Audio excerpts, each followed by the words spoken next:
And he did address the Blake Lively interview. He basically made a joke about it. And he said the comment section on the Blake Lively interview. Blake Lively is spiraling into a complete public meltdown after Seth Meyers brutally exposed her dirty behavior live on TV, leaving fans stunned and the internet buzzing over her shocking downfall. It's gonna be a book, and the book's called A Polite Discourse About the News of the Day. And while it seemed like Seth had casually invited her for a post-scandal chat, insiders revealed it was actually Blake who begged to be on the show to clean up her mess, making it obvious the whole thing was pre-arranged. She even asked for the comments to be turned off to avoid backlash. But Seth, in full savage mode, broke confidentiality and exposed that little secret live on air, turning what looked like a regular celebrity interview into pure chaos. A little over a week since Blake Lively went on Seth Meyers, and the backlash was humongous. Seth Meyers, the sharp late-night host famous for exposing political nonsense and celebrity spin, had Blake Lively sitting across from him. But for anyone keeping up with the months-long circus of her lawsuit drama with Justin Baldoni, this appearance wasn't just surprising, it was downright suspicious. She was going on his show pretending like, oh, I'm here, I'm the victim, I'm talking for all victims, and, you know, it's been a rough year, and blah, blah, blah. She was sitting there in a princess dress, and everyone was like, why are you giving her a platform? For the past year, Blake Lively's public image had been sinking fast, and then out of nowhere, she landed a solo appearance on Seth's show, making it clear this could never be just another casual red carpet interview. Seth Meyers apparently thinks it's really funny all the backlash that he received after having Blake Lively on his show. People instantly sensed something was off the moment the interview aired, because Seth, who's usually all about awkward topics and uncomfortable truths, didn't touch a single serious issue.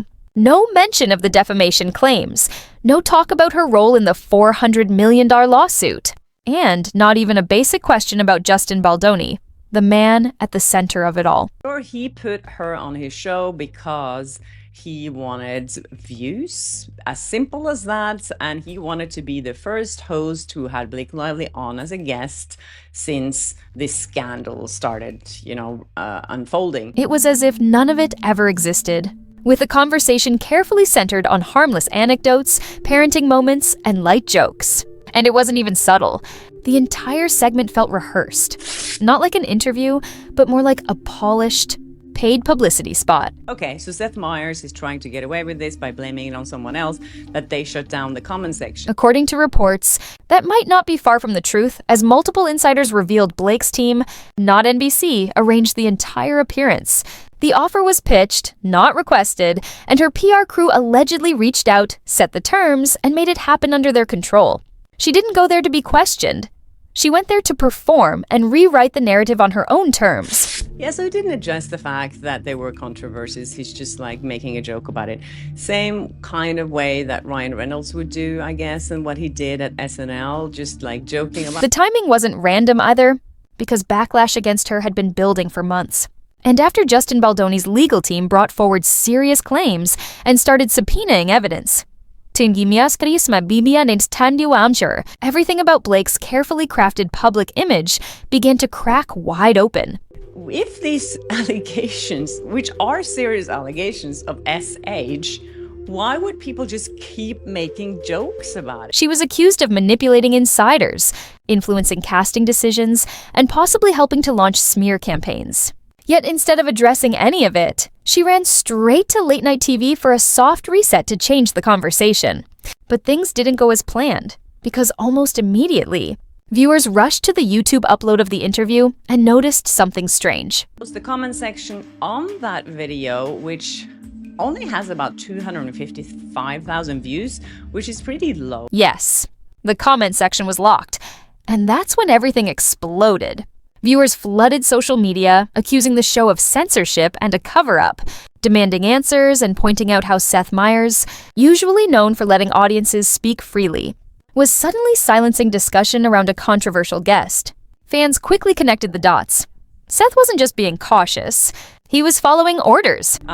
In comparison to how much people talked about that video, so people didn't actually go and watch it on his channel, I spoke a lot about the interview, and I also spoke about the backlash that he received. Yes, you heard that right. A few days later, Seth tried to explain the missing comment section by claiming a technician had spilled coffee on the keyboard, which somehow disabled it. And honestly, are we supposed to buy that or just laugh? Everyone knew it wasn't a glitch. People had seen this kind of damage control before. But what truly sent things over the edge was what came next. Came up with this long story on how one of his technicians on the show or something like that had an accident, spilled some coffee on the keyboard. Sound bad. He goes, "You don't understand, I flipped it from on to off." And I said, "Well, why did it even turn off?" And he said, "The comment section on the Blake Lively interview." A few days later, Seth dropped another video, this time about Donald Trump and stock market corruption. Nothing remotely related to Blake, but the moment it went live, the comments exploded with thousands of posts about her instead. Viewers wrote things like, "You shut us up there, so we're talking here," and "You gave her a free pass and locked the door behind her." It was clear the audience wasn't letting it go. Soon, Seth couldn't keep up the act. He quietly admitted on Twitter that he didn't have full control over the Blake interview, that her team heavily shaped the segment, and that the comment section was closed for a reason. And that reason, even if he didn't say it outright, was obvious. Blake Lively wanted the spotlight without the backlash. Since people couldn't comment on the actual video, everyone started commenting on other videos, and it exploded on all his social media platforms. This was the moment people truly started seeing through the PR act. Because while Blake had spent the past year claiming to be silenced, mistreated, and targeted by powerful men, it turned out she actually had the power to dictate terms on one of the biggest talk shows on TV, not only appearing in the middle of her lawsuit scandal, but doing it entirely on her own terms, with the audience literally muted. I don't think this was a great idea. The irony of that didn't go unnoticed. I don't think this was a great idea. To make matters worse, fans began comparing her words to her past statements. The speech she gave on Seth's show preached bravery, using her voice and helping other women speak up. But her actions behind the scenes told a completely different story. Because real survivors don't buy airtime, script interviews, or shut down comment sections. Yet Blake did all of that. And instead of bringing clarity or healing to the situation, she only made it worse by trying to erase the conversation entirely. It's not, she did that for the photo op outside, it feels like, more than for the interview inside. What Blake wanted was a clean slate, but what she got instead was even more chaos. And this time, it wasn't from court filings or leaked emails, but from people finally seeing through her entire act. The staged performance, the missing questions, the forced applause. It all backfired spectacularly. Seth makes a joke about it. Put his gin in. Director put his gin in. Do you have to go home and tell Ryan, like, I have bad news? No, it was like, baby, I have something to tell you. We're going to talk about it here, and we're going to forget it ever happened. Gotcha. Okay? No. It's Seth did the better joke, and then Blake was like, "I'm already no." The whole thing is just starts awkward out the gate, and shows just sort of admits to how controlling this couple actually is. Blake Lively's carefully rehearsed appearance on Late Night with Seth Meyers was meant to be a turning point, a calculated image reset, disguised as vulnerability, but instead it revealed a glaring contradiction that critics like Shushi Flo and Andy Sinu quickly picked apart. The paradox of portraying herself as a silenced victim while secretly holding full control over the entire production. The whole thing is prearranged, and then she can't wait. She sort of lets Seth know, okay, come on, let's get to. The interview was marketed as raw and personal, but behind the scenes, sources confirmed that Blake's team had complete oversight, from the approved topic list to the exact segment timing. And according to a tweet from producer Daniel Kraus on March 29, 2025, the entire thing was pitched with strict boundaries where no off-script questions were allowed. But then she's like, it's like I have to pretend to go into Disneyland every day. Oh, it's such a chore for me. It is so hard. It is so hard for me, people. Oh, will you please give me more empathy? Because it's so hard being Blake Lively right now, having to go to my nannies and everybody and all these trips where clearly my kids aren't here. During the broadcast, Blake suddenly switched into emotional mode midway through the sit-down, talking about the pain of being silenced, her duty to speak up for women and girls who can't, and calling 2024 the most traumatizing year of her life. Outside, you're so bothered by it, you can't leave the house, or the kids are affected. It's all I'm getting such mixed messages from all this. The contradiction was impossible to ignore.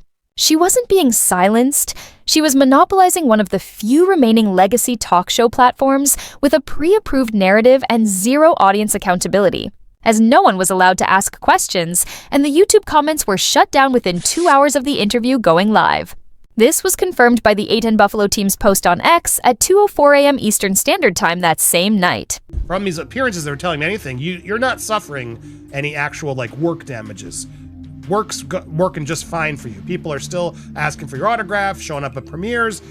You're just forcing it down our throat. We're seeing it everywhere. So hard to see what you're really suffering through. Critics didn't stay silent either. Shushy Flo, who was actually named in Blake's legal filings and involved in the case's discovery process, dropped a 15-minute breakdown on her YouTube channel Flossom Talk on March 30th, titled Blake Lively Hijacked Seth Meyers, and It's So Obvious, where she highlighted how the camera conveniently cut to audience applause right after Blake said, "I just want the world to be safer for women and girls." You mentioned you had an intense year. I'm maybe not as totally informed about it as other people.